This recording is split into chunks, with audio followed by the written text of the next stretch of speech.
সম্মানিত দর্শক মণ্ডলী, আজকে আমরা উপস্থিত হয়েছি একটি গুরুত্বপূর্ণ বিষয়ের ওপর সংক্ষিপ্ত আলোচনা করার জন্য। এবং এই আলোচনার পর্বে আমরা আজকে সাথে পেয়েছি ফজিলতুল শেখ মৌলানা আব্দুল আজিম সালাফি হাফিজাউল্লাহ সাহেবকে। ওনার কাছ থেকে আমরা কয়েকটি বিষয় জেনে নেওয়ার চেষ্টা করব।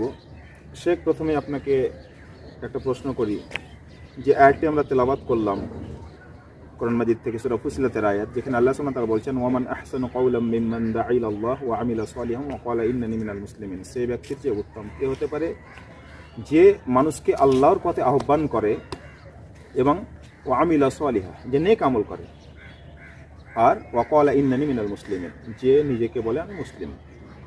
এই ব্যক্তির চেয়ে কেউ উত্তম হতে পারে না। তাহলে আল্লাহর কাছে উত্তম ব্যক্তি সেই যে দাওয়া ইলাল্লাহ করে। এখন প্রশ্ন হচ্ছে, দাওয়া ইলাল্লাহ বলতে আমরা কি বুঝি? আপনি বললেন দাওয়াতে ইলাল্লাহ। দাওয়াতে ইলাল্লাহ থেকে এটাই বোঝা যায় যে ইমাম বুখারী স্পষ্ট করেছেন কিতাবুল ইলমের মধ্যে কি বাবুল ইলমে ক্বাবলাল কওলি ওয়াল আমালি ফালাম আন্নাহু লা ইলাহা ইল্লাল্লাহ। কথা বলার পূর্বে এবং আমল করার পূর্বে শিক্ষা অর্জন করো, হ্যাঁ, এবং জানিয়ে দাও যে আল্লাহ ছাড়া কি ইবাদতের যোগ্য মাবুদ নেই। তো এখান থেকে মেন পয়েন্ট হচ্ছে যে আল্লাহকে চিনিয়ে দেওয়া, নিজে চিনা এবং অপরকে চিনানো, এটা এক অপরের সঙ্গে এটা দায়িত্ব রয়েছে, আমাদের কর্তব্য এবং দায়িত্ব। দ্বিতীয় নম্বর হচ্ছে যে এটার জন্য আল্লাহ তাআলা যেভাবে নবী সাল্লাল্লাহু আলাইহি সাল্লাম এবং পূর্বেকার যত নবী ও রাসূল এসেছে তাদেরকে আপন আপন কওমের নিকটে পাঠিয়েছেন দাওয়াতের জন্য, যে আল্লাহকে চিনাবার জন্য। এটাই মেন সাবজেক্ট, দুনিয়ার শুরু থেকে নিয়ে এখন অবধি এইটাই চলে আসছে, কিয়ামত পর্যন্ত থাকবে। ওয়ালাকাদ বাআসনা ফি কুল্লি উম্মাতির রাসূলান আন ইবুদুল্লাহ ওয়া ইজতানিবুত তাগুত। স্পষ্ট করে সূরা নাহলের 36 নম্বর আয়াতে আল্লাহ বলে দিয়েছেন। জি। দ্বিতীয় নম্বর কথা হচ্ছে যে দাওয়াত দিতে গিয়ে শর্ত তার মধ্যে কতটা থাকবে এটা নয়, যে সে নিজেকে জানে যে আল্লাহ একজন আছে স্রষ্টা আর সব কিছু সৃষ্টি, এই দিকটা জানাটাও একটা ইলম। এবার বিস্তারিত দিক দিয়ে অনেক কিছু আছে। প্রথম নম্বর সাবজেক্টে যেটা আল্লাহ রসুল সাল্লাল্লাহু আলাইহি ওয়াসাল্লাম বলেছেন, মক্কাবাসীরা তখন মূর্তি পূজা করত, তাদের বিরুদ্ধে এই কথা দাওয়াতে তাবলীগের কথা বলতে গিয়ে তাওহীদ একমাত্র লা ইলাহা ইল্লাল্লাহ, এটা সাবজেক্ট ছিল। এবং ওই থেকে সাহাবায়ে কেরামদের সংখ্যা আস্তে আস্তে বাড়তে লাগলো, অনেক বাড়লো। উমর রাদিয়াল্লাহু আনহুর একটা কওল আছে कि ए मदीना रहने की भी जगह नहीं है, बसने की भी जगह नहीं है। মদিনা থাকারও জায়গা নয়, বসবাস করবো শান্তিতে এটারও জায়গা নয়। দাওয়াতে তাবলীগের জন্য যতদূর পর্যন্ত যেতে পারি এটা হলো কামিয়াব। তারা সাহাবায়ে কেরাম, আরেকটা জিনিস বোঝা যায় যে আপনারা উমরাতে গেছেন, যারা হজে গেছেন, দেখছেন যে সাহাবায়ে কেরামদের খবর কতটা আছে, অথচ সংখ্যাতে অনেক বেশি ছিলেন, 1,14,000 কিংবা 24,000, যাই হোক, তাদের মধ্যে খুবই 1 লক্ষের উপরে যায়, 1 লক্ষের উপরে, 1 লক্ষের অধিক। তার মধ্যে কিছুটা কবর আছে মক্কা মদিনায়, বেশিরভাগই তারা কোথায় গিয়ে দাওয়াত তাবলীগের জন্য দাফন হয়ে গেছে জানি না, আল্লাহু আলাম তারা কোন কোন জায়গাতে আছে। তো এখান থেকে এটাই গুরুত্ব বোঝা যায় যে সাহাবায়ে কেরাম আল্লাহ রসুল সাল্লাল্লাহু আলাইহি ওয়াসাল্লামের দিন অর্জন করার পরে তারা নিজের বাড়ি ঘর জমি জায়গাকে প্রাধান্য দিলেন না, আল্লাহকে নিজে চিনলেন, নবীকে চিনলেন, তারপরে চিনাবার জন্য তারা যে যে জায়গায় চলে গেলেন, হ্যাঁ, আল্লাহর রাস্তায় কুরবান হয়ে গেলেন। ওই থেকে আমরা যেটা উপলব্ধি করতে পারি যে আমাদেরকেও ওই নকশে কদমে চলতে গেলে আমাদেরকেও দাওয়াত তাবলীগের কাজ করতে হবে। আমাদের তাদের চাইতে অনেকটা সহজ পদ্ধতিতে দাঁড়িয়েছে যে মাধ্যমটা, সেটা মোবাইল হোক, শরীরে হোক, মৌখিক হোক, এক জায়গায় বলতে বিভিন্ন জায়গায় ছড়িয়ে যাচ্ছে সোশ্যাল মিডিয়া। তবে একটা জিনিস, কুরবান যেটা সময়, এটা সবচেয়ে বড় মূল্যবান, যে সময়টা যেটা সশরীরে হোক, সফর করে হোক, সোশ্যাল মিডিয়াতে হোক, হ্যাঁ, সময়টাই আমাদেরকে দিতে হবে। শেখ আলহামদুলিল্লাহ। আর এবার প্রশ্ন হচ্ছে যে আল্লাহ সুবহানাহু ওয়া তাআলা এখানে বলছেন ওয়া আমিলা সালিহাম, এবং তাদের শর্ত এটাও থাকবে যে তারা নিজেরা নেক আমলের নেক আমল করবে, এবং ওয়াকালা ইন্নানি মিনাল মুসলিমিন, এবং তারা প্রকৃত অর্থে মুসলিম হবে, আল্লাহর কাছে পরিপূর্ণরূপে আত্মসমর্পণকারী হবে। এখন প্রশ্ন হচ্ছে যে এর মধ্যে তো আল্লাহ নবী সাল্লাল্লাহু আলাইহি ওয়াসাল্লাম এটাও বলেছেন এই দাওয়াতের ক্ষেত্রে, হুজ্জাতুল বিদার মধ্যে সম্ভবত বলেছেন তিনি, যখন বিদায় হজ করেন তখনই বাল্লিগু আন্নী ওয়ালাউ আয়া, যে তোমরা যদি একটা আয়াত আমার পক্ষ থেকে জানো তাহলে অপরের কাছে পৌঁছে দাও। আরেকটি কথা নবী করিম সাল্লাল্লাহু আলাইহি ওয়াসাল্লাম বলেছিলেন সেই বিদায় হজের দিনের ভাষণে, সেই আরাফার ময়দানে দাঁড়িয়ে, যে তোমরা এখানে যারা উপস্থিত আছো, যারা অনুপস্থিত আছে তাদের কাছে এটা পৌঁছে দাও। হতে পারে, সম্ভাবনা আছে যে তোমরা যারা এখানে উপস্থিত আছো আমার কথা যতভাবে ক্যাচ করতে পারছো, তোমরা যখন তাদের কাছে শুনিয়ে দেবে, তোমাদের থেকে এই যারা এখানে উপস্থিত আছে তাদের থেকে অনুপস্থিতরা বেশি সেটাকে ধারণ করে রাখতে পারে, তাদের সেই ক্যাপাসিটি থাকতে পারে, সুতরাং তোমরা অন্যের কাছে পৌঁছে দাও। তো এই প্রেক্ষাপটে যদি আমরা দাঁড়িয়ে দেখি তাহলে তো এই দাওয়াত ও তাবলীগের কাজ করার দায়িত্ব প্রত্যেক মুসলিমের, এবং অন্য আয়াত আমাদের এদিকে অনুপ্রাণিত করে। আল্লাহ সুবহানাহু ওয়া তাআলা যেমন সূরা ইমরান মধ্যে বলছেন যে কুনতুম খায়রা উম্মাতিন উখরিজাত লিন-নাস তা'মুরুনা বিল মারুফ ওয়া তানহাউনা আনিল মুনকার। এটা 110 নম্বর আয়াতে সূরা ইমরান আল্লাহ বলছেন যে তোমাদেরকে সর্বোত্তম উম্মতকে আমি পাঠিয়েছি এই জন্য যে মানুষকে তা'মুরুনা বিল মারুফ, ভালো কাজের আদেশ দেবে, ওয়া তানহাউনা আনিল মুনকার, মন্দ থেকে নিষেধ করবে। এটাই তো দাওয়া ইলাল্লাহ, তাই তো নাকি? তো এই ক্ষেত্রে কি আমাদের কোনো একদম নির্ধারিত পর্যায়ের ইলম হাসিল করতেই হবে, এরকম কোনো বিষয় আছে? নাকি আমার যতটুকু জ্ঞান আছে সেই মোতাবেক আমি নিজের সামর্থ্য মোতাবেক কেউ দাওয়াতের কাজ করতে পারে, এর জন্য কোনো সনদ বা ডিগ্রি বা এর কোনো প্রয়োজন আছে কি? যে আলহামদুলিল্লাহ, আপনি যে দায়ীদের সম্পর্কে যেটা বললেন, সত্যি কোরআন হাদিস থেকে এবং আল্লাহ রাসূল সাল্লাল্লাহু আলাইহি ওয়াসাল্লাম যেভাবে তাগিদ করেছেন যে ইউবাল্লিগুল গায়বা ওয়া শাহিদা, কিংবা বাল্লাগতা হাল বাল্লাগতা, তোমার কাছে পৌঁছে দিলাম না, তোমার কাছে পৌঁছে দিলাম না। তো আল্লাহ রাসূল তো একাই ছিলেন, শ্রোতা অনেক ছিলেন, তো প্রত্যেককে মনে হয় যে এক এক করে বলছেন। তার মানেই হচ্ছে যে প্রত্যেকের কাছে দাওয়াত পৌঁছানোটা জরুরি। দ্বিতীয় নম্বর এটা বোঝা যায় যে একটা মানুষ প্রত্যেকটা মুসলমানকে তো পৌঁছাতে পারে না, সক্ষম হতে পারে, অক্ষম হতে পারে, এ ব্যাপারে তো সময়ও না হতে পারে। তবে প্রত্যেকেরই এটা মানে দায়িত্ব, যে প্রত্যেকেরই উপরে দায়িত্ব যে আমাদের দাওয়াতি কাজকে পৌঁছে দিতে হবে। দ্বিতীয় নম্বর হচ্ছে যে এর জন্য যেটা আপনি প্রশ্ন করলেন যে কোনো সনদ, সার্টিফিকেট, এ সমস্ত কিছু শর্ত নেই। শর্ত যে জিনিসটা আছে সেটা এলমের কথা বলা হয়েছে। তো এলম কতটা তার ডিগ্রি হয়েছে, যে এই প্রসঙ্গে একটু আপনাকে ইন্টারাপ্ট করি, শুধু বলি এই ইলমের সঙ্গে যদি একটু বোঝেন, কেননা কিছু জ্ঞানী ব্যক্তি আর কি বলবো, কিছু জ্ঞানী ব্যক্তি এবং তারা যথেষ্ট আলহামদুলিল্লাহ উচ্চ পর্যায়ের লোক, তারা বলছেন সব ক্ষেত্রেই যে যারা মাদ্রাসার শিক্ষিত নয়, অর্থাৎ তাদেরকে গায়র আলিম বলা হচ্ছে, এবং তাদেরকে ইলম আছে বলে এরকম ধরনের তাদেরকে কোনো মানে পর্যায়ের মধ্যেই রাখা হচ্ছে না, বলেছে মানে গায়র আলিম মানে ইলম নেই। তাহলে ইলমের কি কোনো এরকম পর্যায়ে ভাগ করা আছে যে এই পর্যন্ত ইলম হলে, কত দূর পর্যন্ত ইলম হলে তবে সে দাওয়াতের কাজ করতে পারবে, এরকম কিছু বিষয় আছে? ইলমের সংজ্ঞাটা যদি আপনি একটু বলেন মোতাবেক, ইলম কাকে বলে? যেটা জানতে চাইলেন যে এটা বাস্তবে হচ্ছে, কিন্তু এগুলো ভুল ধারণা। তার কারণ হচ্ছে এলমের যেটা সংজ্ঞা, আলিমা ইয়া আলাম বাবে সামিয়া ইসমাউ কিংবা যারা বেয়াজরব থেকে, তার মানে হচ্ছে জানা, আর ওই থেকে আলেমুন জাননেওয়ালা, মানে যে শিক্ষিত জানে। তো যারা বলছে যে আলেম এবং গায়ের আলেম, আমার মনে হয় এই দিক থেকে তারা পার্থক্য করছে যে মাদ্রাসার পড়া এবং জেনারেল পড়া দুটোকে ওরা পার্থক্য করতে চাইছে। তাহলে মাদ্রাসা এটাকে মানদণ্ড হিসাবে ধরছে। আমি যেটা বলছি, যেটা মাদ্রাসা হয় সেটা আরবি উর্দু ল্যাঙ্গুয়েজটা মেন থাকে, আর সেটাও আবার ট্রান্সলেট বাংলাতেও করা হয়। আর যেটা জেনারেলে আপনারা বাংলাতে পড়েন, তো ইংরেজি বা বাংলা, এটা জেনারেলের। পৃথিবীর মধ্যে অনেকগুলো ভাষা, নিজ নিজ এলাকার লোক নিজ নিজ ভাষাতে পড়াশোনা করে। তবে ল্যাঙ্গুয়েজের দিক দিয়ে যাই হোক না কেন, আলেম এবং গায়ের আলেমের মধ্যে যারা পার্থক্য করছে, তো গায়ের আলেমরা যতটা আল্লাহর ব্যাপারে জানছে, আলেমরাও জানছে, তো এই ব্যাপারে তো কোনো পার্থক্য হচ্ছে না।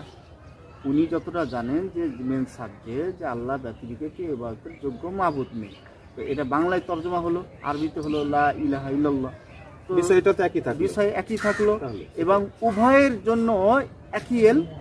ও জানছে যে আল্লাহ ব্যতিরিক্ত ইবাদতের যোগ্য মাবুদ নেই, আরবি পণ্যওয়ালাও ওই কথা জানছে, বাংলা পণ্যওয়ালা জানছে, ইংরেজি পণ্যওয়ালা জানছে। তো ভাষাটা আসল না, এখানে আসল ফাহামটা, আসল হচ্ছে ফাহামটা, তার বোধ শক্তিটা, বোঝাটা, বোধ শক্তিটা কতটা আছে, শরিয়তের উপরে আল্লাহর ব্যাপারে ইয়াকিনটা কতটা আছে। কতটা আছে। এইভাবে বিবর্জন করা, পৃথক করা, এটা ঠিক না।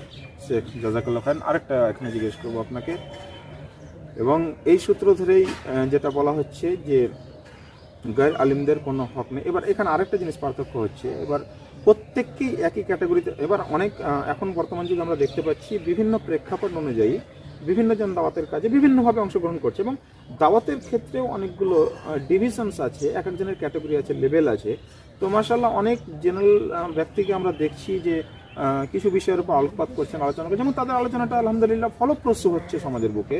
অনেকে সেই দাওয়াত কবুল করে অন্তত পক্ষে যে ছেলেটা হয়তো একটা বিভ্রান্তিতে ছিল, পথভ্রষ্ট ছিল, অন্তত পক্ষে একটা সঠিক পথের দিশা পাচ্ছে, হয়তো কমপ্লিট নলেজ পাচ্ছে না। তো এইখানে আবার সবাইকে একই ক্যাটাগরিতে ফেলা হচ্ছে যে এরা গায়ের আলেম, কিন্তু এটাও বাস্তবতা যে সবাই কিন্তু জেনারেল শিক্ষিতরা একদম গায়ের আলেম নয়। তারাও হয়তো প্রাথমিক পর্যায়ে কেউ কেউ মাদ্রাসায় পড়াশোনা করেছে, তারা কোরআনটাকে সঠিকভাবে পড়তে জানে, শুদ্ধভাবে পড়তে জানে, অ্যারাবিক পড়তে জানে, অ্যারাবিক লিখতেও জানে আলহামদুলিল্লাহ। এবার হয়তো একটা হাই লেভেলের আলেম যেভাবে আরবি পড়তে জানে সেভাবে তো স্বাভাবিকভাবেই সাধারণ মানুষ জানে না বা জেনারেল শিক্ষা। এবার পরবর্তীতে হয়তো এই লোকটা জেনারেল শিক্ষায় গেছে, কিন্তু প্রাথমিক শিক্ষাটা তার অ্যারাবিক ল্যাঙ্গুয়েজের ওপর আছে কিছুটাও।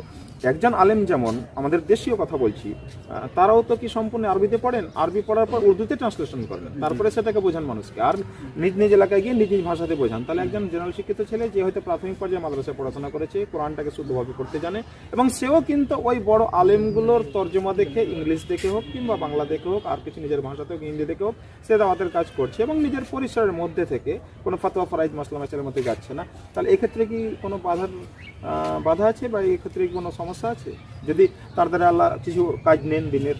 যে আলহামদুলিল্লাহ একেবারে সঠিক, যে সবচেয়ে সাবাসি দিয়ে এবং শুকরিয়া আদায় করি যে সাধারণ ছেলে যারা জেনারেল হয়ে আল্লাহর দিকে আহ্বান ডাকে লোকেদেরকে, নিজে মানে সংশোধনীয় পাঁচ ওয়াক্ত নামাজি, ইসলামিক কৃষ্টি কালচার, ভঙ্গিমা, চলাফেরা, এবং ওই দিকে যারা আহ্বান করে, আলহামদুলিল্লাহ এটা সুম্মা আলহামদুলিল্লাহ খুব ভালো।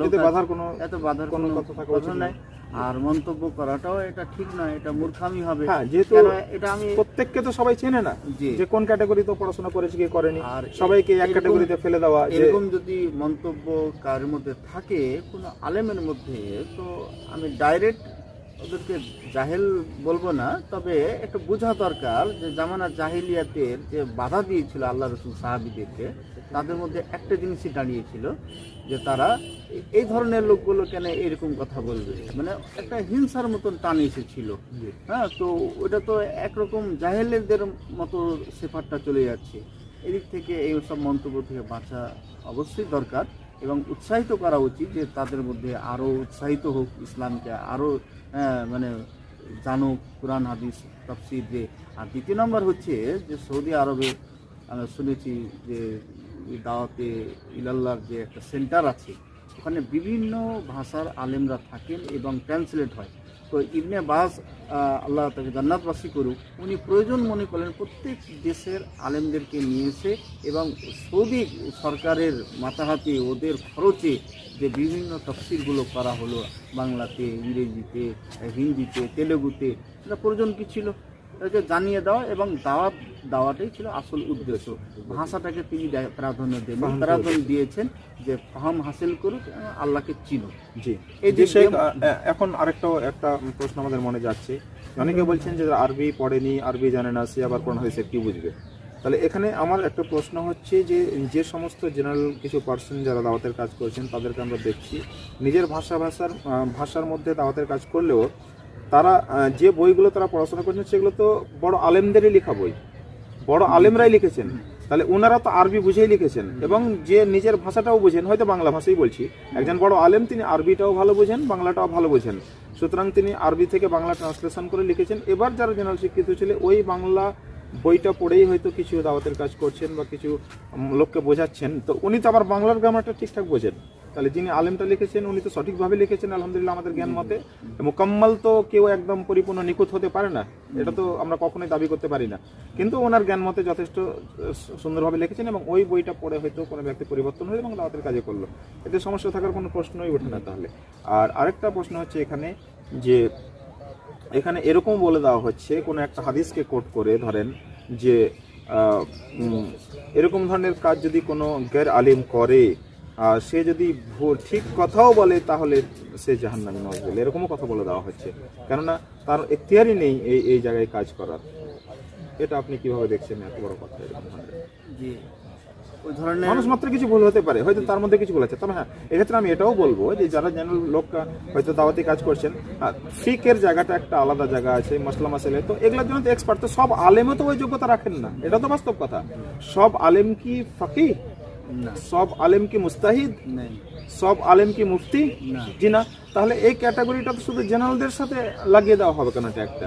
তাহলে সব আলেমও তো, যারা মাদ্রাসা শিক্ষিত আলেম তারাও তো সবাই কিন্তু মুফতি নয়, সবাই কিন্তু মুস্তাহিদ নয়, অতটা যোগ্যতা সবারই মধ্যে নেই যে সবাই ইস্তেহাদ করতে পারবে, ইস্তেদলাল করতে পারবে। তাহলে এক্ষেত্রে কিন্তু এই জিনিসটা বলা হচ্ছে না, শুধু বলা হচ্ছে জেনারেল শিক্ষিতরা মাসলা মাসেলের মধ্যে। আমি আলহামদুলিল্লাহ বলছি যে হ্যাঁ, জেনারেল শিক্ষিতকে মাসলা মাসেলের মধ্যে, ফিকের মধ্যে ঢোকা উচিত না, এটাও লিমিটেশন, সীমাবদ্ধ তাদের বোঝা উচিত, এটা অবশ্যই। কিন্তু যতদূর পর্যন্ত এবার সবাই তো সেই কাজ করে না, কিছু লোক হয়তো এরকম একটা নিজের সীমা লঙ্ঘন করছে, আল্লাহ মাফ করুন, তাকে হেদায়েত দিন, কিন্তু তার জন্য তো সবাই দায়ী নয়, এর দায়ভার তো সবাই নিতে পারে না। তাহলে সব জেনারেল শিক্ষিতকে একই ক্যাটাগরিতে ফেলে দেওয়া বিচার করাটা তো বেটা ঠিক জি না। না। তাহলে যে শেখ, তো শেষ আপনার কাছে জানতে চাইবো যে আপনি কি বার্তা দিতে চাইবেন গোটা ওলামা সমাজকে এবং মুসলিম সমাজকে, জেনারেল শিক্ষক সবকেই, এই দাওয়াতের ব্যাপারে, যে কি কি পর্যায়ে আমাদেরকে কিভাবে কাজ করা উচিত এবং কিভাবে একসাথে আমরা এই দাওয়াতের কাজটা করতে পারি, যাতে করে আমাদের মধ্যে দূরত্ব তৈরি না হয়, গ্যাপিং তৈরি না হয়, জেনারেল শিক্ষিত এবং আলেমদের মধ্যে দ্বন্দ্ব তৈরি না হয়, বরং একসাথে আমরা চলতে পারি, এই ঐক্য তৈরি করতে পারি। এই জন্য একটা কি সংক্ষিপ্তভাবে আপনি বার্তা দিতে চাইবেন, পাইগাম কি দিতে চাইবেন? দেখুন, প্রথমে থেকে আসি যে নিচের কথাটা হচ্ছে এটাই যে দাওয়াতে ইলাল্লাহ আমাদের প্রত্যেকেরই জরুরি। তবে দাওয়াতের কাজ করতে গিয়ে যে কিছু কিছু হয়তো বাধা আসে কিংবা কথার মধ্যে কটুক্ত আসে, তো এটা একটা স্বাভাবিক, পূর্বেকার থেকেই চলে আসছে, নবী ও রসুল এবং সাহাবা ইকরামদের জামানা থেকেই চলে আসছে এইভাবে। তো সেটাকে আমাদেরকে হিকমতের সামনে সেই উত্তরটা দিতে হবে এবং আল্লাহর কাছে দোয়া করবো তাদেরকে বুঝশক্তিটা দেখ, এরকম মধ্যে বিভক্ত করা কিংবা মূল্যায়ন করা ঠিক না। তার কারণ হচ্ছে যে দাওয়াত যখন প্রত্যেকের উপরে জরুরি। আর আরেকটি কথা আপনি আলোচনার মধ্যে বললেন, যেটা আলেম কিংবা গায়ের আলেম এবং ওই ব্যাপারে যে হাদিসটা আছে ফতোয়ার ক্ষেত্রে, সেটা আলাদা জিনিস, সেটা থেকে হয়তো ভুল ইস্তেদলাল করছে।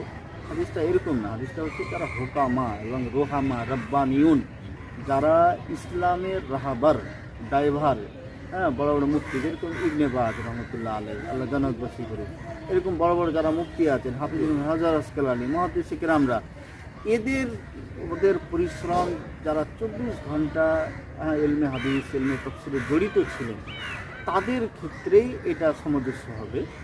আর দ্বিতীয় নম্বর হচ্ছে আলেম বলে নয়, সব আলেম মুফতি হতে পারে না, এটা সঠিক কথা বললেন। সব আলেম মুস্তাহিদ হতে পারে না, এটা বাস্তব, এটা সঠিক। কেন? ফতোয়ার ক্ষেত্রে ওটা আলাদা একটা জিনিস, ইজতিহাদি ফিল্ডটা, ময়দানটা সম্পূর্ণ আলাদা।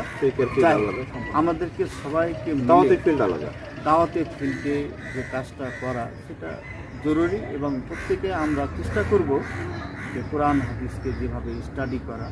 এবং আরেকটা জিনিস, সময় মাফিক, যে সময়ে যে মশলা দেখা যায় এখন প্রয়োজন। এখন আমাদের দেশে যে ধানটা আসছে, কখনো হয়তো দেখা যায় কুরবানির টাইমে, কুরবানির সময়, রোজার সময়, ঈদের সময়, এবং আরও এর সঙ্গে বিভিন্ন যে খোরাফাত সমাজের মধ্যে যেগুলো বিভ্রান্ত করা আছে, সে জিনিস থেকে আমরা দাওয়াত দিব লোকে। দাওয়াতের তাহলে আসল উদ্দেশ্য হচ্ছে 1 নম্বর যে সৎ কাজের আদেশ করা, 2 নম্বর অন্যায় কাজ থেকে বাধা প্রদান করা, আর মেন ভূমিকা তো থাকবে যে আল্লাহর উপরে ঈমান রাখা। তো আল্লাহকে চিনার পরে কালেমাকে জানিয়ে দেওয়ার পরে এই দিক দিয়ে তো আমরা মুসলমানরা সবাই জানছি, সে শিক্ষিত হোক অশিক্ষিত হোক, নামাজি হোক বেনামাজি হোক, যে আল্লাহ একজন আছে, এটা প্রত্যেকে জানে এবং আল্লাহ শব্দটা ব্যবহারও করছে। কিন্তু অনেকে আবার এর মধ্যে সৎ কাজের আদেশ করছে, কিন্তু অনেকে করে না। কিন্তু অন্যায় কাজ থেকে যে বাধা প্রদানটা করা, এই দিক দিয়ে আমাদের কিন্তু খুব অল্প সংখ্যায় লোকই আমরা আছি যে বাধা দেনেওয়ালা কিংবা বলনেওয়ালা। তো এদিক দিয়ে আমরা চেষ্টা করব প্রত্যেকে আপন আপন এরিয়াতে যে আমরা দাওয়াতি কাজগুলো করব। সে শিক্ষিত, সে জেনারেল হোক, আলেম হোক, প্রত্যেকের জন্য। এবং সবচেয়ে বড় কথা হচ্ছে যে আল্লাহ তাআলা নিজেই শিখিয়ে দিয়েছেন যে অনেক সময় একাই কাজ করা যাবে না, যেরকম সম্ভব নয়। তোমাদের মধ্যে একটা দল থাকা দরকার, একটা জামাত মানে দল হতে হবে। আর দল একজন দুজন মিলে হয় না, এটা আমরা সবাই জানি। তো প্রত্যেকে আমরা এই ফিল্ডে এসে একটা দল হতে গেলে শক্তি আসবে, আর মজবুতি আসবে। আর এটাই ছিল জোট ইসলামের। নবী যে তো নবীরা তো একাই ছিলেন আপনার যুগে, কিন্তু তার সহায়ক সাহাবীরা অনেকে ছিলেন। তো এরকম আমরা একমত হয়ে এক জায়গাতে এসে যদি দাওয়াতের কাজ করি, তো ইনশাল্লাহ আগামীতে আমরা বাড়তে পারবো। এবং যে সমস্ত কয়েকটা জিনিস লাভ হবে, একটা জিনিস আল্লাহর ইবাদত করা, আর দ্বিতীয় নম্বর হচ্ছে অন্যায় কাজ থেকে বাধা। তো আমরা বলি কি শিরিক করি না, কিন্তু শিরিক করি না তার সঙ্গে সঙ্গে যে আরও শিরিকের পর্যায় কিংবা শিরিকের সমাজস্য ওই গুণাগুলো হচ্ছে সমাজে, সেগুলো আমরা বাধা দিতে পারছি না কিংবা একাই সাহস পাচ্ছি না, সেই কাজের জন্য আমরা বাধা দিতে পারি। সেটাকে আমরা চেষ্টা করি। জাযাকুমুল্লাহ খায়র শেখ। ঠিক আছে, আজকের মতো শেষ করি। আমরা আলোচনা এখানে শেষ করলাম। সম্মানিত দর্শক শ্রোতা, আপনারা নিশ্চয়ই বুঝতে পারছেন যে আমাদের প্রথমে নিজেরা সংশোধন হব এবং কোরআন সুন্নাহ স্টাডি আমাদের প্রত্যেকের প্রয়োজন, এবং সেই মোতাবেক আমাদের প্রত্যেকের নিজের পরিসর অনুযায়ী মৌলানা সাহেব যেটা বললেন খোলাসা এটাই, বা শেষ সারমর্ম এটাই যে হ্যাঁ, আমরা দাওয়াতের কাজ করব, কিন্তু নিজের লিমিটেশনস, নিজেদের সীমাবদ্ধতা বুঝে, লিমিটেশনস বুঝে, যতটা আমাদের শক্তি আছে, যতটা ক্ষমতা আছে, যতটা জ্ঞান আছে, যতটা সামর্থ্য আছে, সেই মোতাবেক আমরা দাওয়াতের কাজ করতে পারি। এবং যে ফিল্ডের এক্সপার্ট মাহের, তার জন্য সেই জায়গাটা আমরা ছেড়ে রাখি, আমরা যেন অন্যের ফিল্ডে দখলদারিত্ব না করি, এবং যতটা ক্ষমতা নেই তার বাইরে যেন আমরা কথা না বলার চেষ্টা করি। সুতরাং এই পর্যায় পর্যন্ত যে আমরা দাওয়াতের কাজ করি, আলহামদুলিল্লাহ, এটা কোনো অসুবিধার কোনো কারণ নেই। যাই হোক, আল্লাহ সুবহানাহুর কাছে দোয়া করি আল্লাহ সুবহানাহু যেন আমাদেরকে প্রত্যেককেই দ্বীন ইসলামের সঠিক বুঝ দান করেন এবং সেই মতো আমল করার তৌফিক দান করেন। আমিন। ওয়া আখিরু দাওয়ানা আনিল হামদুলিল্লাহি রাব্বিল আলামিন। আসসালামু আলাইকুম ওয়া রাহমাতুল্লাহি ওয়া বারাকাতুহু।